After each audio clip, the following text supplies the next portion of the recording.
Paramagnetic में क्या होगा, यानी कि उसका अनुचुंबकीय कहा जाता है, इसे हिंदी में अनुचुंबकीय कहा जाएगा। ओके, तो क्या होगा अगर उस कंपाउंड को या उस मेटल को अपन कहाँ रखें, चुंबकीय क्षेत्र को चुंबकीय क्षेत्र में रखें। ओके, ये चुंबकीय क्षेत्र हो गया नॉर्थ एंड साउथ। ठीक, तो अगर इसमें रखते हैं तो अपने पास चुंबकीय क्षेत्र होता है वो क्या होगा, अपनी ओर अट्रैक्शन करेगा, यानी कि ये क्या होगा, इसके अंदर से निकलेगी, गुजरेगी। ओके, तो इसके अंदर से गुजरेगी मतलब कि इसके अंदर अगर ये बिना चुंबकीय क्षेत्र के यानी कि चुंबकीय क्षेत्र के अनुपस्थिति में था, अगर ये मेटल, उस मेटल में जब इलेक्ट्रॉन्स थे वो क्या थे आपके इस तरीके से थे, मान लो रैंडमली थे, सब में रैंडमली रहते हैं कि रैंडमली रीअरेंजमेंट होता है, कोई भी कहीं भी रह सकता है ना। और जैसे ही इस क्षेत्र में रखा गया सारे अरेंज हो गए। अरेंज किस में हो गए, अनुचुंबकीय में हो गए। अनुचुंबकीय यानी अयुग्मित इलेक्ट्रॉन में, इस तरीके से क्या हो गए, ये अरेंज हो गए। ओके, तो इस कंडीशन को कहा जाता है कि आपकी क्या होती है, अनुचुंबकीय होती है। और फेरोमैग्नेटिक का मतलब कि सबसे ज़्यादा अट्रैक्शन होगा, इसका एग्जाम्पल अपने पास वही है। ये थी नॉर्मल कि अपन इसे किसे कहते हैं, सबको पता है। जब अपन ऐप लोग पढ़ रहे थे तब भी हमने ये सब डिस्कस किया था, तो इतना ज़्यादा डीपली जाने की ज़रूरत नहीं है। सबसे पहले अपने को क्या करना है कि नॉर्मल कंपाउंड्स की व्याख्या करनी है कि इनमें अपने पास चुंबकीय गुण कैसे प्राप्त होंगे, कैसे अपन निकालें कि इसके अंदर ये पैरामैग्नेटिक होगा या डायमैग्नेटिक होगा। ओके, नॉर्मल कंपाउंड से स्टार्ट करेंगे, फिर कॉम्प्लेक्सेस तक जाएंगे अपन।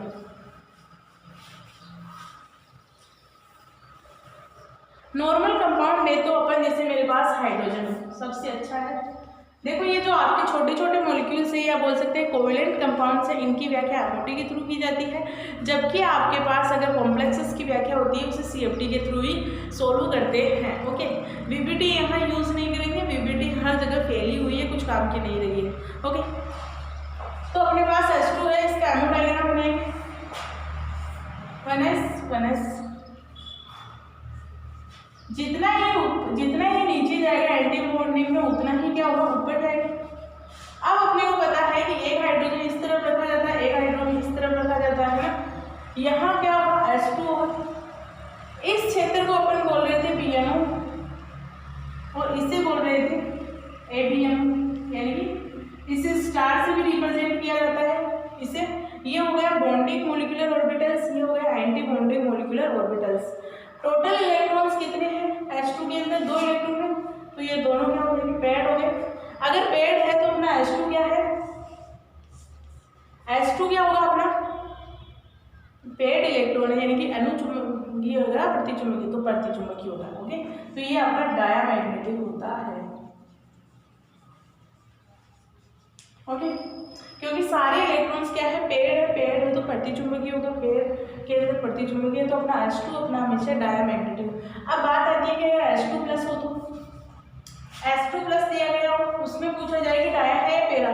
H2 प्लस का मतलब हो गया एक इलेक्ट्रॉन निकाल दो H2 में से। H2 के अंदर 2 इलेक्ट्रॉन है, उन 2 इलेक्ट्रॉन में से एक इलेक्ट्रॉन उसको अपने को क्या करना है, बाहर निकालना है। तो मैंने ये लो बाहर निकाल दिया, इसके पास कोई इलेक्ट्रॉन नहीं है। अब इस कंडीशन में क्या है, इसकी टोटल इलेक्ट्रॉन 1 है, तो 1 फिल करेंगे तो यहाँ कितने होंगे, 1 इलेक्ट्रॉन आ गया। अब इस कंडीशन में H2 क्या होगा, आपका पैरामैग्नेटिक होगा, यानी अनुचुंबकीय होगा H2 प्लस, क्योंकि अयुग्मित इलेक्ट्रॉन प्रेजेंट है तो अपने पास H2 प्लस आपका पैरामैग्नेटिक होगा। अब बात आती है कि अगर H2 माइनस हो तो मतलब क्या हो गया कि अपने पास 2 इलेक्ट्रॉन तो थे, H2 के पास माइनस चार्ज आते हैं, उसके पास क्या हो गए, 1 इलेक्ट्रॉन एक्स्ट्रा आ गया। देन उस कंडीशन में क्या होगा कि 3 इलेक्ट्रॉन, अगर टोटल इलेक्ट्रॉन्स की बात की जाए H2 माइनस के अंदर तो आपके पास कितने इलेक्ट्रॉन होते हैं, 3 इलेक्ट्रॉन होते हैं। तो 1 2 3 यहाँ भी कर सकते हो, आप कहीं भी कर सकते हो, क्योंकि अपने पास होमो एटॉमिक मॉलिक्यूल्स है, ये हिट्रो एटॉमिक मॉलिक्यूल नहीं है। हिट्रो में तो बताएंगे बाद में होता क्या है, लेकिन होमो का मतलब होता है कि आप कहीं भी वो 1 इलेक्ट्रॉन एडजस्ट कर सकते हो, उसमें कोई प्रॉब्लम नहीं होगी। ओके, तो अपने पास यहाँ कितने हो गए, 2 इलेक्ट्रॉन्स। अब एक ऑर्बिटल था, एक ऑर्बिटल में 2 इलेक्ट्रॉन आ सकते हैं। अब कहाँ जाएगा वो इलेक्ट्रॉन, एंटी बॉन्डिंग में जाएगा, तो एंटी बॉन्डिंग में ये लो इलेक्ट्रॉन चला गया। ओके, अब टोटल अब इसमें देखा जाए कि इसमें पैरामैग्नेटिक होगा या डायमैग्नेटिक होगा, तो अपने को क्या करना है, सिंपल देखना है कि अनुचुंबकीय है या प्रतिचुंबकीय है, सॉरी अयुग्मित होगा या युग्मित होगा। तो ये तो अपना क्या हो गया, युग्मित हो गया, यहाँ कोई प्रॉब्लम नहीं। यहाँ क्या हो रहा है, अपने पास एक इलेक्ट्रॉन है तो क्या हो गया, अयुग्मित हो गया। अयुग्मित का मतलब होता है कि पैरामैग्नेटिक होगा। तो अपने पास H2 है पैरामैग्नेटिक, H2 प्लस था डायामैग्नेटिक, और अगर H2 माइनस की बात करें तो वापस से वो पैरामैग्नेटिक प्राप्त होता है। इस तरीके से एक स्पीसीज के अंदर अपन मैग्नेटिक प्रॉपर्टीज ज्ञात कर सकते हैं। ओके, तो ये कंडीशन। अब बात आती है कि लिथियम ले या हीलियम ले, है ना। लिथियम में सेम प्रोसेस होगा, हीलियम लेके देखते हैं हीलियम में क्या होता है।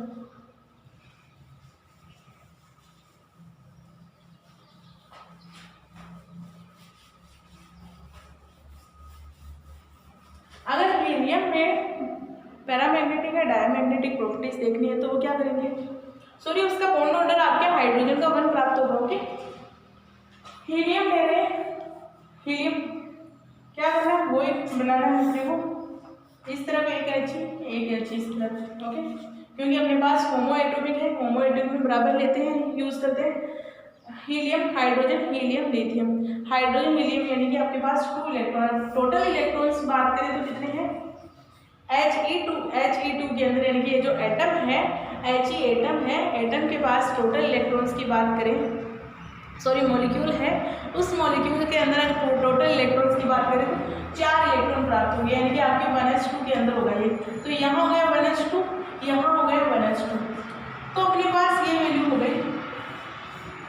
ओके, 4 इलेक्ट्रॉन है, चारों को अपने को भरना है इसमें 1 2 3 4। अगर बॉन्ड ऑर्डर देखा जाए, बॉन्ड ऑर्डर का फॉर्मूला क्या होता है अपने पास कि जितने आपके पास एंटी बॉन्डिंग होंगे, sorry bonding minus anti bonding upon 2, bond order अपन निकालते हैं anti bonding sorry bonding minus anti bonding upon 2, ये फॉर्मूला होता है अपना बॉन्ड ऑर्डर निकालेगा, सिंपल बॉन्ड ऑर्डर निकालेगा। तो अपन क्या करेंगे, बॉन्ड ऑर्डर जितने इलेक्ट्रॉन्स है बॉन्ड ऑर्डर में वो देखेंगे कितने हैं, और जितने अपने पास एंटी बॉन्डिंग में है वो देखेंगे। ओके, तो अपने पास है बॉन्डिंग में कितने हैं इलेक्ट्रॉन्स, 2 इलेक्ट्रॉन्स, और एंटी बॉन्डिंग में से 2 अपॉन 2 तो 0/2, तो टोटल कितना है 0 प्राप्त हुआ। अब बॉन्ड ऑर्डर 0 प्राप्त हो गया, इसका मतलब क्या होता है आपके पास कि उसके अंदर कोई बॉन्ड ही फॉर्म नहीं हो रहा। अगर जब किसी भी स्पीसीज के अंदर बॉन्ड ऑर्डर 0 प्राप्त होता है मतलब कि वो दुनिया में पाई ही नहीं जाती। अगर दुनिया में पाई ही नहीं जाती तो उसके अंदर काहे का उसके अंदर डाया देखना और काहे का उसमें पैरामैग्नेटिक देखना, यानी कि उसके अंदर चुंबकीय गुण भी नहीं पाए जाएंगे। जब वो स्पीसीज ही नहीं है इस दुनिया के अंदर तो उसके अपन मैग्नेटिक प्रॉपर्टीज ज्ञात करके भी क्या कर लेंगे, है ही नहीं तो ज्ञात भी नहीं कर सकते। तो ये हो गई कहानी खत्म हीलियम मॉलिक्यूल की, क्योंकि यहाँ ना तो डाया पाया जाएगा ना ही पैरा पाया जाएगा, क्योंकि वो मॉलिक्यूल इस दुनिया में नहीं पाया जाता, एग्जिस्ट ही नहीं करता। जिस कंपाउंड का या जिस स्पीसीज का बॉन्ड ऑर्डर अगर 0 प्राप्त होता है मतलब ये होता है कि वो स्पीसीज इस दुनिया में लाई नहीं करती है। ओके, तो जब लाई नहीं करती है तो उसके अंदर ना तो अपन उसकी प्रॉपर्टीज देखते हैं ना कोई उसकी और प्रॉपर्टीज देखते हैं, कोई भी उसकी प्रॉपर्टीज ज्ञात नहीं करते हैं। ये खत्म हो गई लिथियम की कहानी। अगर अपन किसी डाया एटॉमिक मॉलिक्यूल्स की ले, है ना, डाया एटॉमिक मॉलिक्यूल ले लें या अपन O2 का और एग्जांपल ले लेते हैं एक बार। ओके, ऑक्सीजन का O2 का ले लें अपन एक बार। O2 का क्या मतलब है कि इसके अंदर कितने इलेक्ट्रॉन्स पाए जाते हैं, पहले तो कोष में 6 पाए जाते हैं। एक ऑक्सीजन इधर रख लिया, एक ऑक्सीजन इधर लिया, इसका ऑक्सीजन का इलेक्ट्रॉनिक विन्यास देखा जाए तो 1s2 2s2 2p4 हो गया, 8 हो गए इलेक्ट्रॉन कंप्लीट, है ना। बाह्यतम वाले ले लो, 2s वाला यहाँ रख लेते हैं, 2s वाला यहाँ रख लेते हैं, 2p वाला यहाँ रख लेते हैं, 2p वाला यहाँ रख लेते हैं, क्योंकि अगर अपन इसमें इसकी तरफ इधर की तरफ जा रहे हैं यानी 1s 2s 2p तक जा रहे हैं तो एनर्जी गैप भी बढ़ेगा। एनर्जी गैप बढ़ेगा तो अपन एनर्जी डायग्राम तो बना रहे हैं, तो एनर्जी डायग्राम में अपन 2p को ऊपर रखेंगे, 2s अपना नीचे आएगा, तो 2s का तो येलो बन गया, 2s का है 1 इलेक्ट्रॉन 2 इलेक्ट्रॉन, ये तो कंप्लीट हो गया क्योंकि 2 इलेक्ट्रॉन प्रेजेंट है। p के अंदर 4 इलेक्ट्रॉन, इसके अंदर 4 इलेक्ट्रॉन, तो अब किसमें लेंगे, इस तरीके से बनेगा।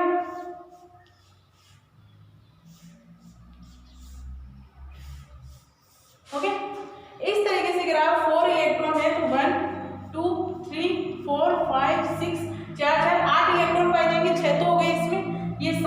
ये 8। ओके, अब अपने पास O2 के अंदर 2 अयुग्मित इलेक्ट्रॉन पाए जाते हैं, मतलब क्या हो गया, ये पैरामैग्नेटिक हो गया। और इसका बॉन्ड ऑर्डर निकाले तो कितना प्राप्त होता है अपने पास, ये तो इससे कैंसिल हो गया, या कंप्लीट टोटल कर लो। O2 का अगर बॉन्ड ऑर्डर निकाला जाए तो अपने पास होगा B माइनस A/2, यानी कि bonding electrons minus anti bonding electron upon 2। तो बॉन्डिंग में कितने हैं, 2 2 2 2 4 2 6 2 8 हो गए, और एंटी बॉन्डिंग में से ये एंटी बॉन्डिंग का होगा। ओके, तो एंटी बॉन्डिंग में 2 3 4 इलेक्ट्रॉन एंटी बॉन्डिंग में अपॉन 2, तो 8 में से 4 गए तो 4 अपॉन 2 अपॉन बराबर 2। तो 2 आया है, मतलब कि आपके पास ऑक्सीजन के बीच में कितने बॉन्ड पाए जाते हैं, 2 बॉन्ड पाए जाते हैं। ओके, डबल बॉन्ड पाया जाता है, जैसे N2 के अंदर ले रहे हैं अपन 3 आता है बॉन्ड ऑर्डर। जब जब आपके पॉइंट्स में आ रहा है बॉन्ड ऑर्डर, पॉइंट्स का मतलब होता है कि उसके अंदर कोई आपके ओवरलैपिंग में ही, यानी कि आधा ऑर्बिटल से काम में आया, उसका मतलब ये होता है। ओके, तो ये हो गया अपने पास अणु, यानी कि होमो एटॉमिक्स मॉलिक्यूल का। हेट्रो एटॉमिक्स मॉलिक्यूल्स की बात करें, अगर हेट्रो मतलब कि आपके पास ए और बी, या तो अगर ए और ए से मिलकर बना हुआ है, मतलब कि ये हो गया होमो मॉलिक्यूलर ऑर्बिटल, सॉरी होमो एटॉमिक्स मॉलिक्यूल, और अगर ए और बी से मिलकर बना हुआ है तो हेट्रो मॉलिक्यूल्स यूज करेंगे इसके लिए। ओके,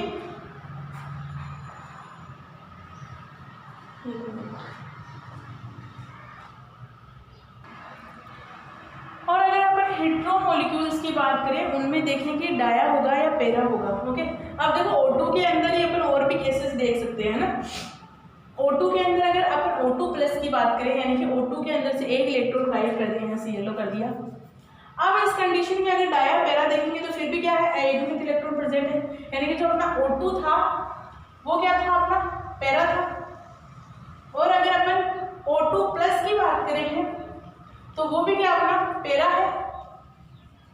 और अगर अपन O2- की बात करें, यानी कि एक इलेक्ट्रॉन था, एक इलेक्ट्रॉन और बढ़ा दें, तो अब भी क्या है, O2- भी क्या है, पैरा है। और अगर O2 की बात करें तो अब क्या हो गया, चलो पैड हो गए कंप्लीट, तो डाया हो गया। तो ये O2- क्या हो गया, डाया प्राप्त होता है। देखो ये क्वेश्चंस आपके कॉम्पिटिशन्स में ज़्यादा पूछे जाते हैं कि इनमें डाया पैरा कौन सा होगा, या इनके बॉन्ड ऑर्डर्स की व्याख्या कीजिए। ओके, अब देखेंगे अपन हेट्रो मॉलिक्यूल्स के लिए।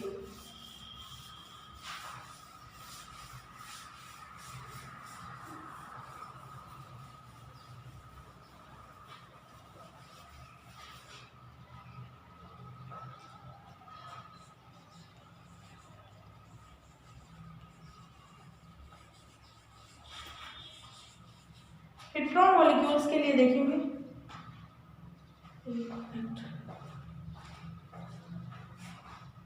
बात करें हेट्रो मॉलिक्यूल्स की, ए भी हो सकता है ना, ABN कुछ भी हो सकता है, ABN+ भी हो सकता है, ABN- भी हो सकता है ना, कुछ भी हो सकता है। अब पहली बात तो अपन ये डिसाइड करेंगे कि इसके अंदर जो चार्ज आएगा वो सेंटर एटम पर आएगा या आपके पास साइड एटम पर आएगा। देखो जब भी आपके पास किसी भी कंपाउंड के अंदर प्लस चार्ज हो, प्लस चार्ज का मतलब हमेशा होता है कि वो सेंटर एटम पर ही आने वाला है। ओके, जैसे ABN+ आ गया तो वो आपके चार्ज आएगा वो प्लस आपके A पर ही आएगा, B पर कभी भी नहीं आएगा। और अगर आपके पास ABN- है और जो B ग्रुप जुड़ा हुआ है, मोर इलेक्ट्रोनेगेटिविटी ग्रुप है, यानी कि उसकी इलेक्ट्रोनेगेटिविटी सबसे ज़्यादा है, तब उस कंडीशन में चार्ज किस पे आएगा, B पर आएगा। अदरवाइज अगर B आपका कम इलेक्ट्रोनेगेटिविटी हुआ और A सबसे ज़्यादा हुआ तो वो चार्ज A पर आ गएगा। ओके, तो इसमें दो कंडीशन प्राप्त होती है कि चार्ज आपके सेंटर एटम पर भी हो सकता है और आपके साइड एटम पर भी हो सकता है।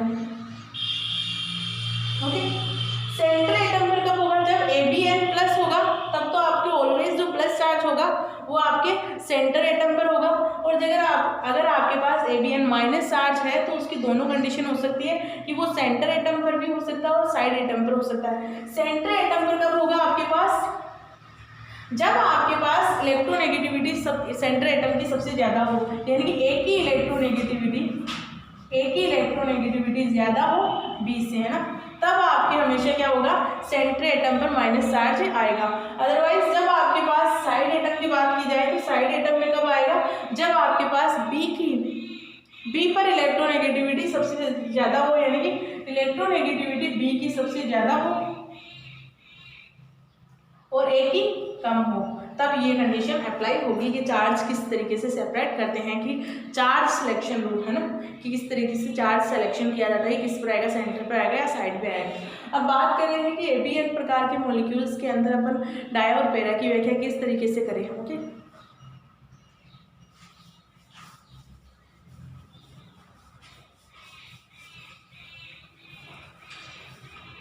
जैसे अपने पास होगा मॉलिक्यूल ले रहे हैं हम पर HF ले रहे हैं, ओके, एक मॉलिक्यूल ले रहे हैं HF मॉलिक्यूल ले रहे हैं, हाइड्रोजन और फ्लोरीन, इसका एमो डायग्राम बनाओ, F हो गया, सॉरी HF, ओके, क्योंकि अपना जो जितना इलेक्ट्रोनेगेटिविटी हो गई वो कम नीचे की तरफ जाएगा ना, यानी कि उसकी एनर्जी सबसे कम होगी, जितना अपने पास पॉजिटिव होगा उसकी इलेक्ट्रोनेगेटिविटी ज़्यादा होगी, वो जैसे ही ऊपर जाएगा, और अगर एस से भी ज़्यादा इलेक्ट्रोनेगेटिविटी वाला ग्रुप आ जाए तो वो ऊपर चला जाएगा। ओके, इस तरीके से बनाते हैं। ये हो गया 1s। इसमें कितना आता है, एफ कितने पर आता है, राइट पे 1s2 2s2 2p 5 पर, तो यहाँ कर दो इसका, ये हो गया इसका 2s और ये हो गया 2p। कितने इलेक्ट्रॉन है, 5 इलेक्ट्रॉन, 1 2 3 4 5, ओके, इसमें कितने, 1 इलेक्ट्रॉन, इसकी पेयरिंग कैसे होगी, इस तरीके से होगी। ओके,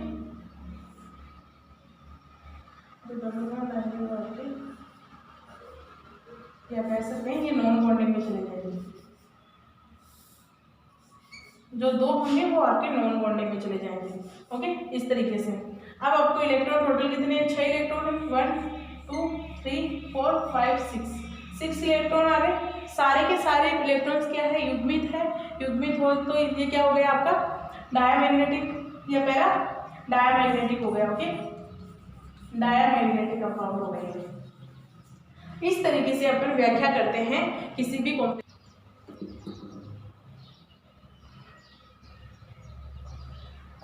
अब बात आती है कि अपने पास अपन अगर कोई कॉम्प्लेक्सेस लेते हैं, उस कॉम्प्लेक्सेस में किस तरीके से देखें कि उसके अंदर डाया होगा या पैरा होगा। ओके, जैसे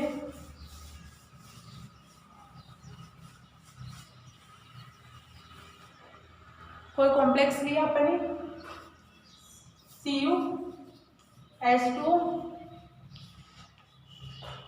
ये हो गया 2+।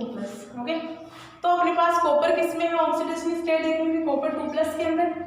अब ये कॉपर का अपन क्या देखेंगे, इलेक्ट्रॉनिक विन्यास देखेंगे, कितना आता है, स्केडियम, titanium, vanadium, chromium, manganese, ferrous, cobalt, nickel, copper, zinc, copper, nickel, zinc, यानी कि अपने पास कितने का हो गया, D9 का हो गया, D9 का है, और 4s2 में से एक इलेक्ट्रॉन गायब, 2 है तो D9, कॉपर 2+ का इलेक्ट्रॉनिक विन्यास हो गया D9। अब D9 का अपन को क्या करना है, स्प्लिटिंग करवानी है,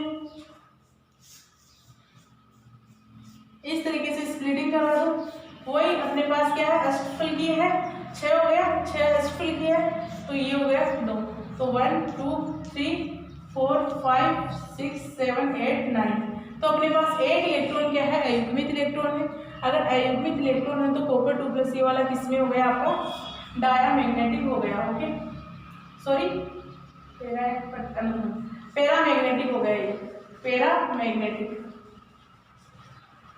इस तरीके से अपन किसी भी कॉम्प्लेक्स को देखकर अपन ज्ञात कर सकते हैं कि इसके अंदर कितने अयुग्मित इलेक्ट्रॉन है। उस अयुग्मित इलेक्ट्रॉन के आधार पर अपन देख सकते हैं कि ये डाया होगा या पैरामैग्नेटिक होगा। और साथ में अगर अपन इसके अंदर कुछ आपके पास फॉर्मूला के द्वारा भी अपन ज्ञात कर सकते हैं कि कितना होगा, वो ही अपना n+2 से, या अपन